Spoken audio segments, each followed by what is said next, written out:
আসসালামু আলাইকুম। কেমন আছো তোমরা? এই হচ্ছে সিঁড়ির সময়ের ভিডিও আর ওই পাশাটা দেখতে অনেক সুন্দর লাগে। আমি সকালবেলা উঠে ফজরের সময় সেহরি খাওয়ার পরে আর ঘুমাই না। একটু হাঁটাহাঁটি করি, একটু ব্যায়াম আরকি। তারপর ১০টার দিকে যদি আমার ঘুম পায় তাহলে ঘুমাই। মানে ৬টা পর্যন্ত ঘুমাই না, জেগে থাকি। তারপর এই তো আমার রুমটা একটু ঝাড়ু দিয়ে নিতেছিলাম। খুবই নোংরা অবস্থা হয়ে আছিল। তারপরে একটু নিজে ফ্রেশ হয়ে নিচ্ছিলাম। আর আমার ফেসটা দিন বে দিন আল্লাহ জানে কি হয়ে যাইতেছে, আমার একদম কালা হয়ে যাইতেছে, এক কালারের ব্ল্যাক কালার হয়ে যাইতেছিলাম। তারপরে ভাবলাম যে একটু রূপচর্চা করি। আগের দিনের ভাতের মার ছিল, ওইটার সাথে আমার করে রাখা কমলার খোসার মানে পাউডার, এটা মিক্স করে দিতেছিলাম। ভাইরে ভাই, সেই রকম একটা উপকার হয় মাশাআল্লাহ। মানে এটা দেওয়ার পরে ফেসে একটা গোল্ডেন গ্লো।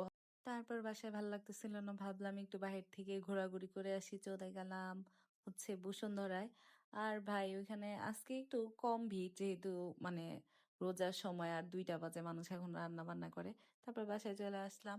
বাসায় চলে এসে একটু ইস্তেগফার করতেছিলাম। আর সবার উচিত রোজার মধ্যে বেশি বেশি ইস্তেগফার করা, কারণ আল্লাহ তাআলা এই সময় মানুষকে সাধারণ ক্ষমা ঘোষণা করে। তারপরে চলে গেলাম রান্না বান্না। এই হচ্ছে আমার হেলদি রান্না বান্না। মানে ইফতারের জন্য আমি হচ্ছে ক্যাপসিকাম কুচি কুচি করে ভেজে, মানে ভেজে ডিম দিয়ে ভেজে নিব তাই কুচি কুচি করে কেটে নিচ্ছিলাম, কিন্তু কুচি কুচি হচ্ছিল না। যাই হোক, এই হচ্ছে পালং শাক। আমি আজকে পালং শাকের ভর্তা করবো। আর আমি চেষ্টা করি ইফতারের মধ্যে সব সময় হেলদি খাবার দাবার খাওয়ার জন্য, যাতে গ্যাসের প্রবলেম বা অন্যান্য অসুস্থতা না হয়। ইফতার করে চলে গেলাম একটু ফার্ম গেটের দিকে বাহিরে।